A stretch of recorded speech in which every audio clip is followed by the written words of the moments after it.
26 जुलै 2005 साली तुमचा आणि माझा संबंध कोकण उद्ध्वस्त झाला। प्रचंड प्रमाणावरती अतिवृष्टी झाली, चिपळूणची बाजारपेठ उद्ध्वस्त झाली, खेडची बाजारपेठ उद्ध्वस्त झाली, महाड उद्ध्वस्त झालं, गावाच्या गावात त्यावेळेला उद्ध्वस्त झाली, शेकडो कुटुंब बेचिराग झाले।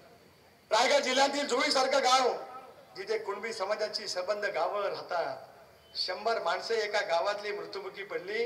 गीते साहेब त्यांचं सांत्वन करायला तुम्हाला एक दिवसाचा सुद्धा वेळ मिळू शकला नाही। तुम्हाला या समाजाचं नाव घेण्याचा नैतिक अधिकार काय पद्धतीने राहू शकतो?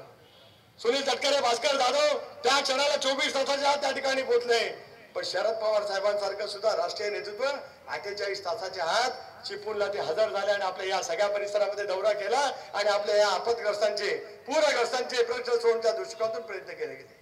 मांडला का कधी संसदेमध्ये हा प्रश्न? माझ्या भागामध्ये अतिवृष्टी झाले, दरड कोसळल्यात, शेकडो माणसं मृत्युमुखी पडली, हजारो संसार उद्ध्वस्त झाले। त्यांच्यासाठी मदत करण्याचं काम केंद्र सरकारने करावं अशी भूमिका कधी लोकसभेच्या व्यासपीठावरती मांडली?